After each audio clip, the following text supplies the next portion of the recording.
20 años de conocerlo, o tal vez un poco más, y creo que va a ser imposible que le deje de decir doctor. Así que, ni modo. Creo que nunca... Y de tratarme de usted. Que digamos que en el entorno donde nos conocimos todo el mundo se trataba de vos, ¿verdad? Entonces, eso creo que ha sido lo más difícil. Pero doctor, muchas gracias por haber aceptado esta conversación, por haber estado tan pendiente durante estos días sobre lo que vamos a platicar, entendiendo de la coyuntura, de cómo ha sucedido y cómo suceden las cosas en Guatemala.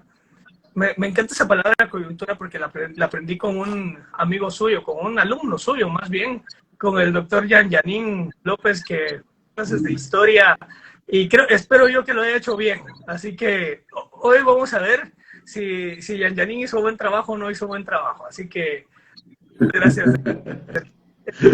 Veremos. Doctor por la universidad, ¿me corrige el nombre de la universidad? Perdón, que si no lo oí bien. ¿Me corrige el nombre de la Universidad de Zaragoza en la que usted estudió? Así es, Universidad de Zaragoza, UNIZAR.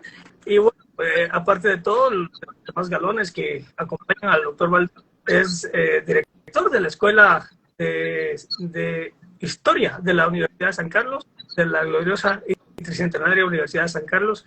Y bueno, doctor, ¿le parece si comenzamos a platicar un poco la idea de esta conversación? Es que hablemos de algunos temas, sobre todo de cómo funcionaban las elecciones anteriormente en Guatemala, porque yo recuerdo que mi papá, mis abuelos, me contaban que iban a votar, pero resulta que para quienes estudiamos política en alguna época, hablamos de la democrática a partir de 1985, pero antes de eso existieron procesos electorales.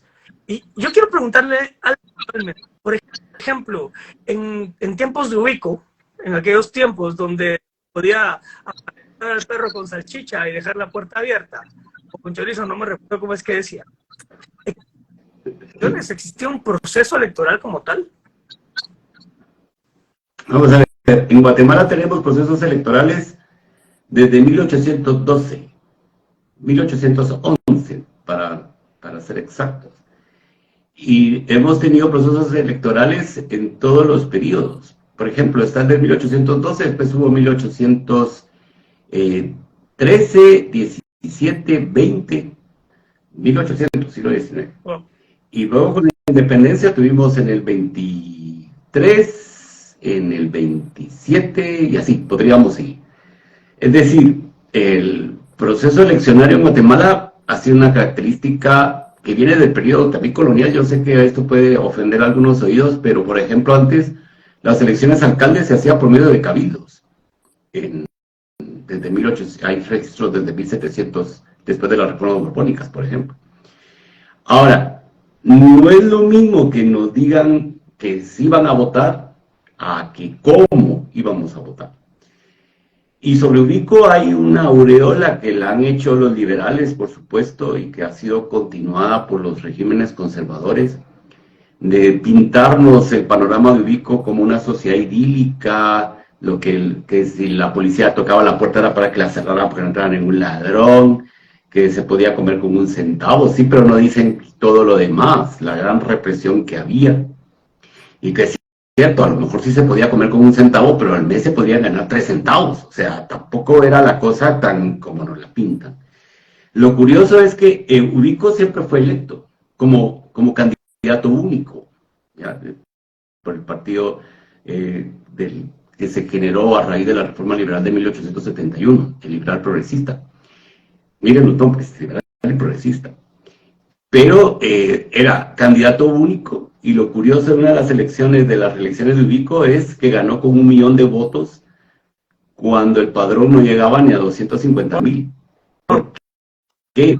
Porque en aquella época solo podían votar los varones, o sea, solo electores hombres, que fueran alfabetos y que pudieran demostrar que se valían por sí mismos. Es decir, tener un trabajo o una actividad remunerativa que les permitiera tener un capital para poder ser ciudadanos, y ahí los demás no. Entonces solo ellos votaban. Y por tanto ese 1 millón de votos que se sacó Ubico, pues se los sacó de la chistera. Y así fueron todos sus electos, digamos, todos los periodos en que fue electo como presidente de Guatemala. Siempre hubo trampas, porque además tenemos que tomar en cuenta que antes, si un candidato no sacaba el 50% más uno de los votos, la elección se decidía en el Congreso. Y esto no viene de Ubico, esto viene, por ejemplo, en el periodo de la Federación, cuando la primera elección gana un candidato, el Congreso decide que gana la segunda, que quedó en segundo lugar. Y así podríamos seguir, digamos, poniendo ejemplos de las formas tan fraudulentas que ha caracterizado las elecciones en Guatemala. Tal vez el único periodo donde podemos hablar de un proceso democrático limpio, por decirlo de una manera, va a ser en el periodo de los 10 años de la Revolución, y de ahí ya no. Y ahora estamos viendo estas elecciones de 2023 muy parecidas a las del periodo de Ubico o a las de los periodos eleccionarios durante la dictadura militar. Solo que ahora son otras cosas, ya no es un Congreso el que decide, sino es un grupo reducidísimo, por supuesto, de los que toman la decisión de quién va a ser la persona que será presidente de Guatemala. Por tanto, no son elecciones, son votaciones. Solo nos inducen a ir a votar por alguien. Pero bueno, me imagino que va a preguntar más al respecto. A mí me surge una pregunta técnica de escucharlo. Por ejemplo, si en efecto vivíamos en un régimen, ese régimen tenía una ideología. ¿Perdón? Si en efecto vivíamos en un régimen como el de Ubico, ¿el régimen tenía una ideología? Sí. Vamos a ver, durante el periodo de Ubico, que va a ser producto de la idea de los liberales, son los liberales de la segunda generación. Porque en Guatemala vamos a tener dos momentos de los liberales. El primero va a ser con Mariano Gálvez, por ejemplo, que era un gobernante de avanzada, o sea, introdujo el divorcio, lo cual en un país tan conservador como Guatemala, eso era pegar el grito en el cielo. La educación gratuita, laica y obligatoria, los tribunales con un jurado, y por eso fue que le inventaron al pobre que estaba envenenando el agua cuando vino la gran epidemia del cólera morbus. O sea que, y es que eso es la característica que en Guatemala vamos a tener, la gran influencia de lo que pueda estar sucediendo, por ejemplo, con pandemias, con procesos eleccionarios. ¿Ya? Ok. Por ejemplo, Manuel Estrada Cabrera, que era otro dictador que llegó a la presidencia primero por golpes de suerte, de muertes y después muertes que suscitó, y porque él era el segundo designado, porque en aquella época, tanto como Ubico y antes con Manuel Estrada Cabrera, no existía la figura de vicepresidente. Ok. Entonces estaba el primer designado y el segundo designado que era electo por el Congreso. Okay. No es como ahora con un compañero de fórmula o una compañera de fórmula. Y entonces, con Manuel Estrada Cabrera, por ejemplo, también va a coincidir otra epidemia, ¿verdad?, que va a afectar la parte del occidente. Y después de eso, por el mal manejo, no solo de un terremoto que hubo en Quetzaltenango, sino por la pandemia de cólera, que también ahí les afectó por segunda vez, no, la mal llamada gripe española, que ahora le llamamos influenza. ¿Y por qué mal llamada gripe española? Porque realmente esa gripe no empezó en España, sino va a empezar con las tropas estadounidenses que van a participar en la guerra hispano-estadounidense. Y ahí se van a contagiar los españoles. Llegan a España y va a ser una mortandad tremenda. Bueno, en aquella época, como las comunicaciones no eran tan directas como lo que nos sucedió en la última pandemia, entonces cuando llega a Guatemala afecta al occidente. Entonces ya tenemos una erupción de un volcán, el Santa María, más esto pues va a provocar la revuelta, que no fue una revolución, sino fue un movimiento urbano que va a llevar al derrocamiento de Manuel Estrada Cabrera. Y es que Guatemala repite los patrones, es que es como un mantra que tenemos. Porque en ese momento se pudo haber hecho un proceso democrático real, es decir, introducir a Guatemala en el siglo XX, y no se hizo. quedó un gobierno provisional y nuevamente vuelven a ganar del mismo partido del que habían derrocado al otro. ¿Qué ideologías van a hacer estas? Los liberales de la segunda generación. ¿Cuál es su mentalidad? La mentalidad de ellos es un Estado ultranacionalista como el que nos han querido inculcar, pero desde la visión monocultural, es decir, que solo somos una cultura, todos somos guatemaltecos, solo se habla el español y lo demás es atraso. Déjeme hacerle una pregunta, y ya me quito hacia acá, en la última etapa del siglo XX. Por ejemplo, esta etapa previa a 1985, cuando comienza lo que se llama, o lo que como la democracia, la era democrática, ¿existía también un proceso electoral similar al que estamos viviendo ahora antes de que Vinicio Cerezo optara por el cargo? ¿Cómo fue ese movimiento? Bueno, a ver, tenemos la contrarrevolución de 1954. Entonces aquí nos falta un actor clave para entender todo el proceso político de Guatemala, que es la oligarquía. Que los grupos poderosos se van a organizar en 1957 en lo que hoy llamamos el CACIF. Ahora ya no es el CACIF, es el G8 y los narcos y todo este crimen organizado que se apoderó del Estado. Ahora estamos ante otro escenario. Pues de 1954 a 1985 vamos a tener dictaduras militares, declaradas o solapadas, por ejemplo, con Mario Méndez Montenegro, que era un civil, pero detrás de él estaba una estructura militar. Los únicos partidos permitidos durante ese periodo eran los de derecha. ¿Por qué? Porque el comunismo estaba prohibido. De hecho, los que son de mi generación se acordarán que nuestros pasaportes, que eran unos pasaportes que le causaban muchos problemas porque eran llenados a mano, eran rojos. De haber sabido que iba a salir este tema, me lo hubiera traído porque lo tengo ahí de recuerdito. Pues decía que el pasaporte era válido en todo el mundo, a excepción de los países comunistas, y salía toda la lista de los países. Wow. O sea, es que ese es otro de los factores en Guatemala. El fantasma del anticomunismo. ¿Por qué? Porque nos vendieron la idea de que el periodo de la revolución habían sido comunistas, y no. El periodo de la revolución fue un periodo democrático, y no lo digo yo para que no me vayan a tachar a mí de comunista, lo dice alguien aliado de la ultraderecha, que es Mario Vargas Llosa, lo dijo en su libro, porque aquí causó furor y todo el mundo andaba como que le habían salido ampollas después de una gran quemadura, pero es que él estaba diciendo algo que es evidente. Cualquiera persona honrada que se acerque a la historia de Guatemala se va a dar cuenta que ahí de comunismo no había nada, lo que había era un intento de una revolución democrática burguesa que nos llevara a la modernidad del Estado. Bueno, termina esto, empieza Carlos Castillo Armas, hay un plebiscito para decir si estamos de acuerdo o están de acuerdo, porque no había nacido, con el régimen que él estaba estableciendo, y por supuesto que sí, por supuesto que le dijeron que sí.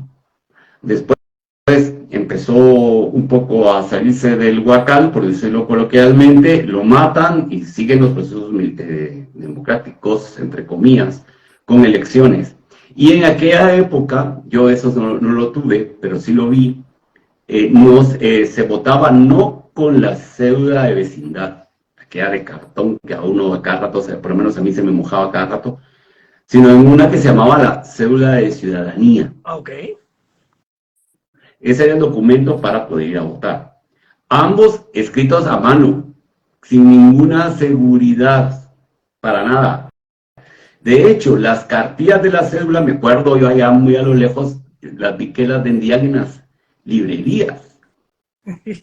Entonces allá ustedes ya tienen una visión de qué era eso. No existía un Tribunal Supremo Electoral, por supuesto. Los votos los contaba el gobierno. En el caso del distrito de Guatemala los contaban en los sótanos de la municipalidad. No había esta tecnología ahora de poder transmitir los datos, sino que entonces venían las urnas y en el camino podía pasar de todo. Entonces empezaban a contar al final los que quedaban, nunca van a llegar ninguno al 50% más uno, Y entonces era el Congreso el que decidía quién iba a ser el presidente. Ok, y entonces, digamos, esa época donde donde existía, vamos a llamarlo, ese sistema electoral, por decirlo así, ese sistema electoral, ¿en qué momento se configura a lo que ya podemos entender con nuestra ley electoral y de partidos políticos y lo que la Constitución ya define como el rol que debe tener el Tribunal Supremo Electoral? Vamos a ver, digamos, a partir de 1963 que empieza el conflicto armado interno, o guerra civil, cada quien créeme como quiera, pero lo que pasa es que se le llama conflicto armado interno porque así figura en el derecho internacional. Y como se firmó la paz, en el proceso antes de la paz se tenía que regir por eso. Por eso es que se le llama así. O sea, no quiere decir que haya sido menos violento por llamarlo de una manera o de la otra. A raíz del conflicto y de todo esto que les acabo de describir, de los partidos de derecha y de ultraderecha, por ejemplo, estaba el Movimiento de Liberación Nacional, el MLN, estaba el PIDS, Partido Institucional Democrático, que era una mazorquita, me acuerdo yo. Pero habían ciertos partidos políticos que no eran de derecha, pero tampoco eran de izquierda. Por ejemplo, la Democracia Cristiana Guatemalteca. Todo el mundo piensa que la Democracia Cristiana Guatemalteca era un partido de izquierda y no, era socialdemócrata. Que la socialdemocracia no es la izquierda que a todo el mundo aquí le da terror. No.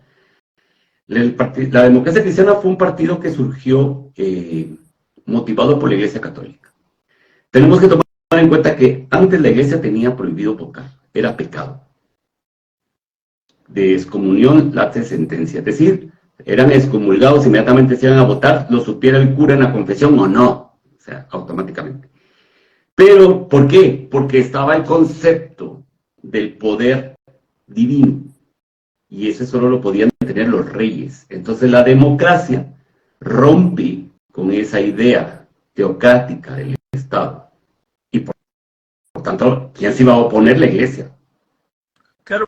Aunque ahora pregonan de que votar es cristiano. Pero eso acaba de ser, hace 2 días, hace media hora, si la historia de la humanidad son 24 horas, eso acaba de ser hace como unos minutos. Lo correcto. Explico.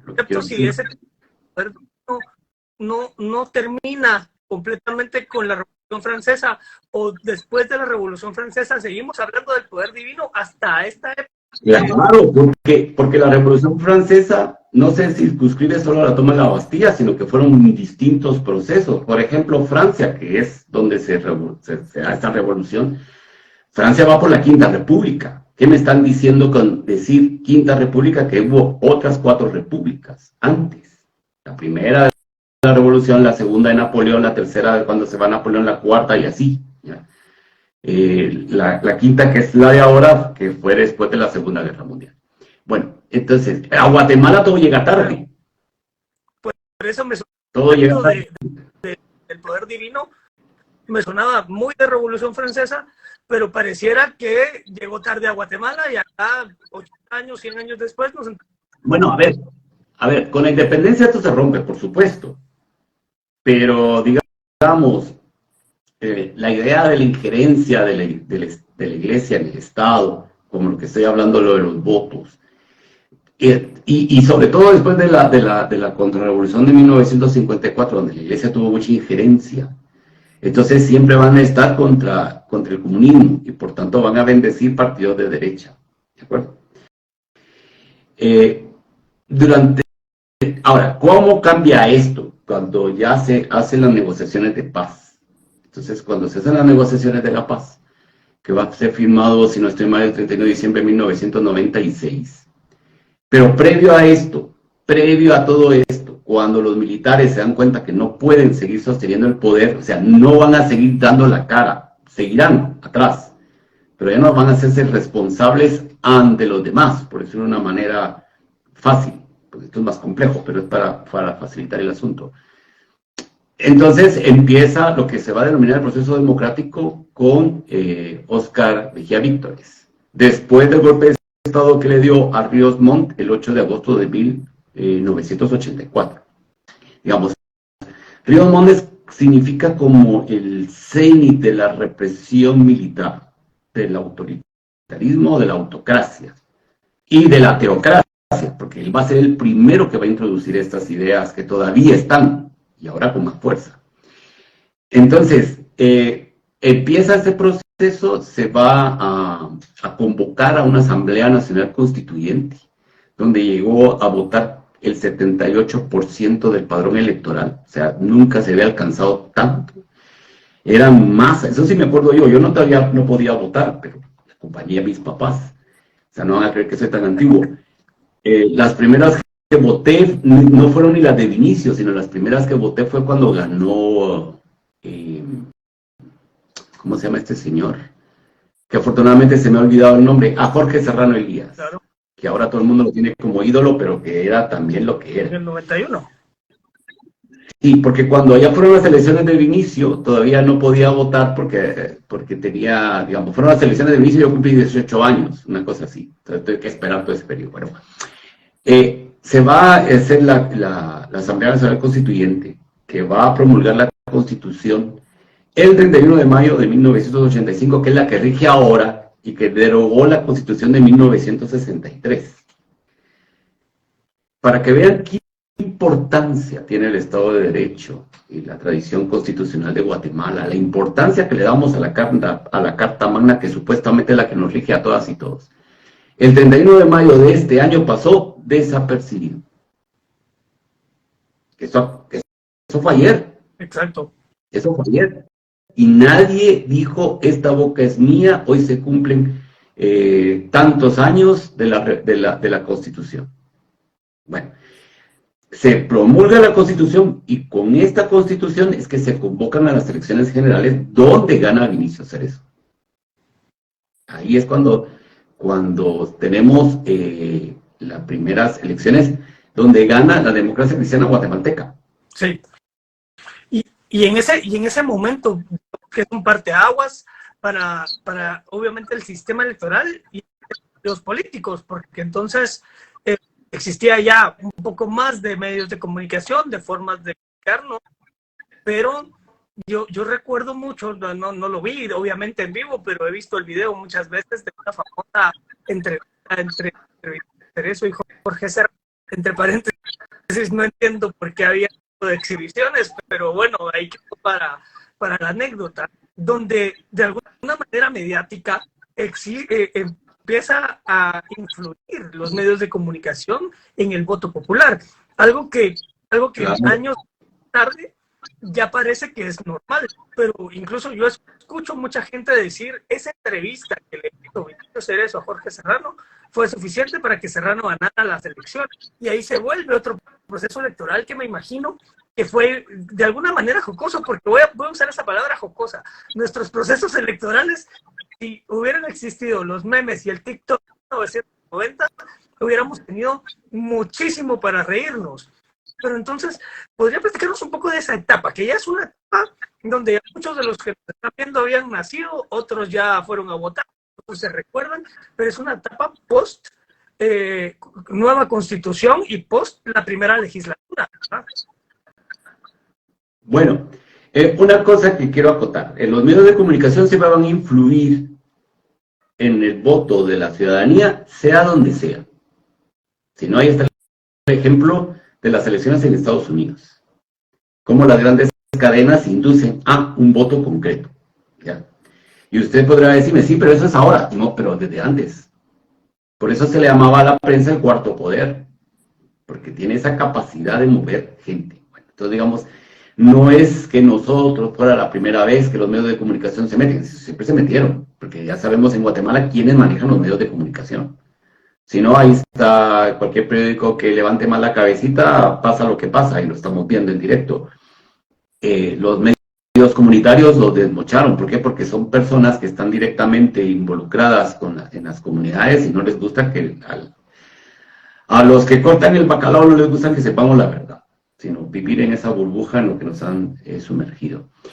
Esa entrevista de Vinicio con Jorge Serrano Elías fue porque Vinicio quería eliminar a dos personas del tablero político. A Jorge Carpio Ricol, que en paz descanse, favorito para ganar la elección, y al mismo de candidato de la democracia cristiana. Que era Alfonso Cabrera.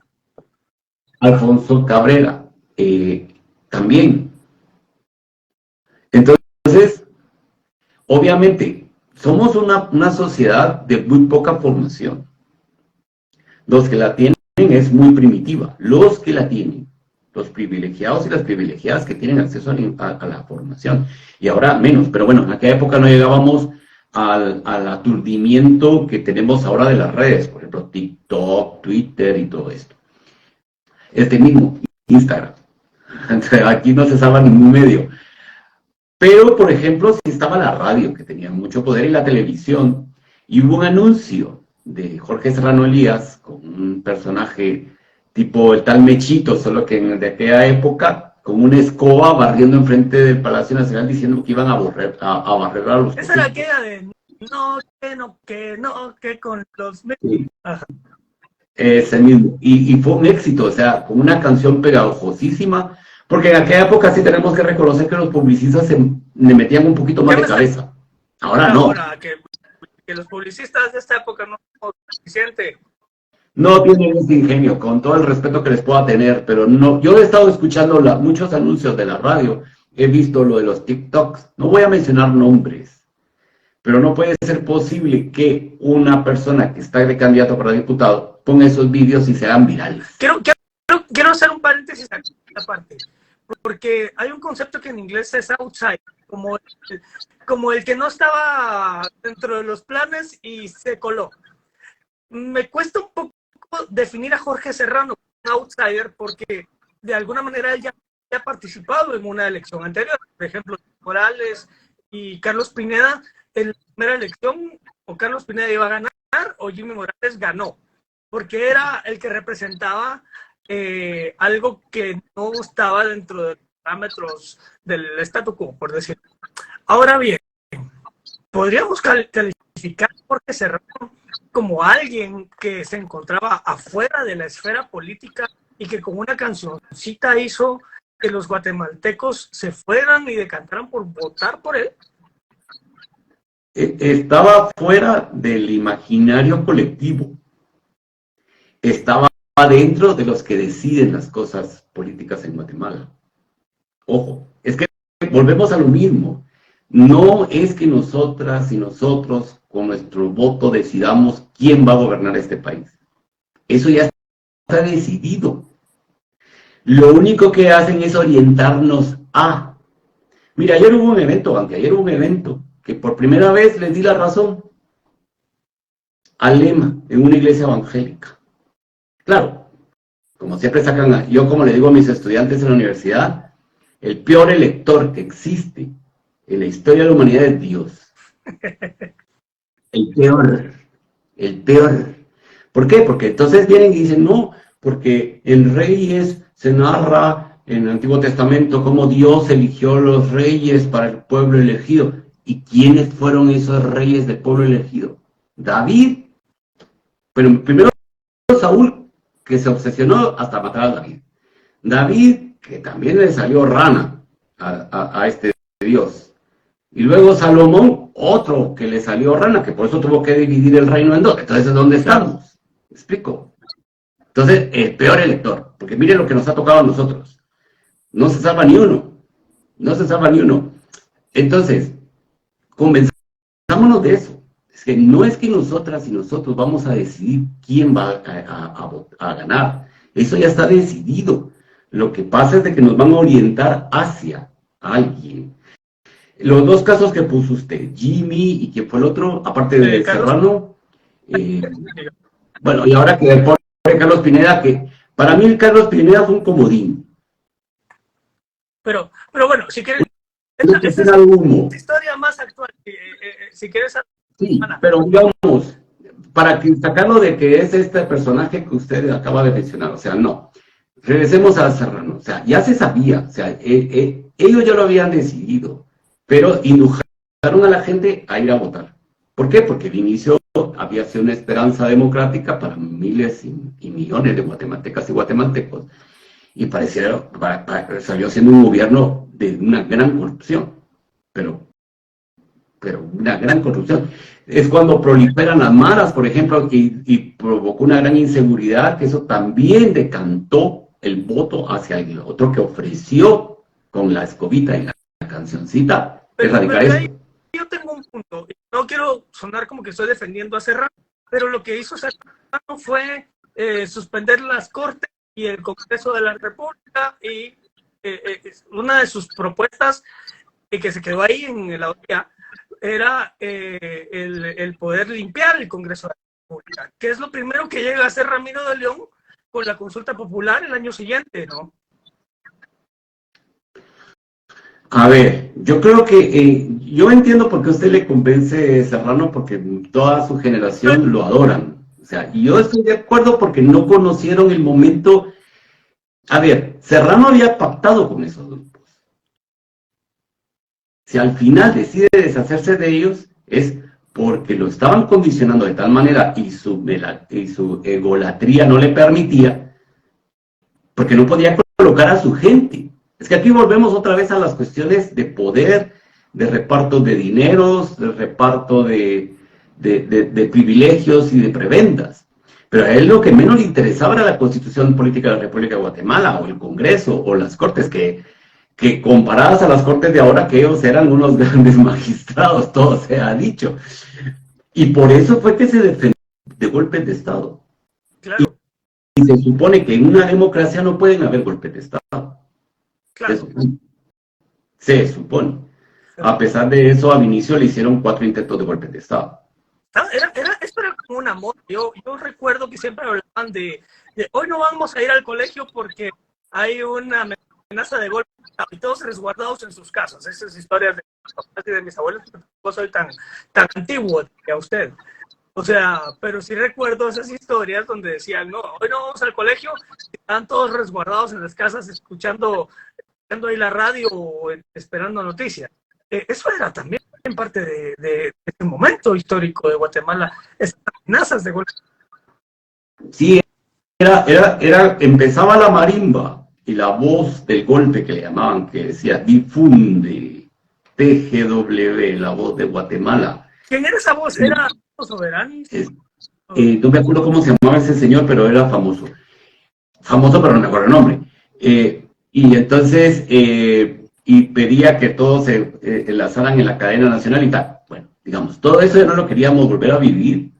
Y el otro nos lo hizo recordar. Claro. Ojo. Otra oportunidad perdida para Guatemala. El autogolpe de Serrano. Ahí se pudo haber corregido muchísimas de las cosas y no se hizo. Porque después viene la consulta que nos metió más cosas. Y una de las cosas que metió, no me acuerdo si fue esa o la siguiente, fue que el Estado, que el Banco de Guatemala no le pudiera prestar dinero al Estado. ¿A quién favoreció? ¿A quién? ¿A quién favoreció? Si ya el Banco de Guatemala no le puede prestar dinero al Estado y el Estado necesita suscribir préstamos para funcionar, porque todos los estados del mundo tienen préstamos, porque lo van a hacer por medio de los bonos. Bueno, entonces, como no se puede, los bonos soberanos. Entonces, ¿quiénes sí le pueden prestar al Estado dinero? La corporación de la banca privada, porque hay una prohibición constitucional del Banco de Guatemala o los bancos nacionales, que son el Crédito Hipotecario Nacional, ahora, porque Arzu descabechó a los otros que existían, no lo pueden hacer. Entonces, no es lo mismo un préstamo del Banco de Guatemala o el Crédito Hipotecario Nacional con unos intereses bajos a los intereses que puede cobrar un banco del sistema. Eso fue. Es que miren, lo peor que ha podido pasar en Guatemala es esas benditas consultas populares que nos han dejado peor. Entonces, vamos a terminar esta conversación en 1994, cuando toma posesión Ramiro de León, y esa también fue una etapa interesante porque Ramiro de León era el procurador de los derechos humanos, era el doctor G. Brúger Asturias, fue su vicepresidente, y ahí, por ejemplo, muy similar de lo que sucedió en el 2015, cuando el Congreso vuelve a elegir al presidente, al vicepresidente, y esa etapa Guatemala pareciera que pareciera que pasaban cosas, pero no pasaban de alguna manera, porque era una etapa donde se tenía a medias que era lo que estaba sucediendo. Entonces, volvemos a entender que existe posiblemente una modulación de la opinión pública a través de medios de comunicación, pero en el entendido que el corolario de eso es que la gente dice, el gobierno de Ramiro de León pues fue un gobierno bueno, por decirlo así. ¿Qué recuerda usted de esa etapa? Para mí el de Ramiro de León Carpio fue ni fu ni fa. O sea, tampoco es para criminalizarlo, pero tampoco para decir, Carlos, qué excelente. No fue así. Ten en cuenta que la figura del Procurador de Derechos Humanos nace con la Constitución actual, claro, de 1985, y el procedimiento de la elección del presidente, en este caso de Ramiro León Carpio, fue dentro del marco constitucional, porque está contemplado en la Constitución actual. Y Arturo Herbrugger fue el primer presidente del Tribunal Supremo Electoral, un hombre de derecha, pero honesto, honrado, que realmente a su manera quería Guatemala. O sea, se lo demostró con su trabajo. Es decir, en las elecciones cuyo, digamos, mandato del tribunal estaba a cargo de él, no había duda de los resultados. Empezaron las dudas con Arzú cuando fue aquel apagón. Casualmente, que ya no se están entrenando porque no sé dónde usted vive, por lo menos aquí en este sector de los arrabales de la ciudad, cada rato se nos va la luz, o sea, por poner un ejemplo. Entonces, digamos, esos temas dentro del marco constitucional, que supuestamente lo que queríamos era sacar la Constitución. Y hay otro dato, es que en aquella época había como más organización social y más conciencia colectiva de la defensa de la democracia. En aquella época, ¿por qué? Porque había más organización social, por ejemplo, los mercados tenían una organización muy fuerte, las colonias también, ¿ya? El movimiento estudiantil era fuerte, el movimiento obrero era muy fuerte, pero ahora no tenemos esos mecanismos. Yo tengo mi teoría porque no, pero no los tenemos. Es posible que exista una debacle en los movimientos sociales y que de alguna manera los movimientos sociales comienzan y terminan, ¿no? O sea, no es que sean eternos de alguna forma, ¿verdad? Pero posiblemente estemos viviendo una etapa post-auge de movimientos sociales. Bueno, el último movimiento social que nos planteó la situación como la inauguración de lo que ahora estamos viviendo fue lo de 2015. Y de eso yo quiero invitarlo a que platiquemos en una siguiente sesión, doctor, porque nos quedamos en 1994, estamos llegando a los 40 minutos y creo que aquí da para seguir platicando horas y horas más y me encantaría invitarlo para que luego hablamos de la siguiente década, si usted está de acuerdo. Sí, podría ser, pero que podría ser después de las elecciones. Después de las elecciones. Más bien votación. Más bien. Insisto, o sea, esto de elecciones no tiene nada. Estos son votaciones donde a todas y a todos nos están induciendo. Me hace gracia porque hace 4 años, yo con un grupo de locos conmigo, hicimos una campaña por el voto nulo. Miren, okay. miren, o sea, hasta dijeron hasta que me iba a morir, literal, amenazas y de todo. Y ahora resulta que los más recalcitrantes de este país son los que están llamando al voto nulo. Claro. ¿Qué nos está pasando en este sentido? ¿Ya? Obviamente que toda aquella que va a votar está avalando el sistema y por tanto le está dando legitimidad a un fraude que no se va a hacer cuando estén contando los votos. Claro. El fraude está cocinado desde antes de la convocatoria de estas elecciones. Si lo tenemos claro, pues entonces vayamos a votar porque la conciencia, porque mi iglesia, porque mi pastor, porque mi guía espiritual, o no sé qué me está diciendo que vaya a votar y si no, se me viene todo el mundo encima. Vale, de acuerdo. Pero por lo menos ir con cierta sensatez, en el sentido de saber que no es un proceso eleccionario de un país, sino más bien son unas votaciones de un no país. Ahora, qué pesimista. Pero es que la realidad es así.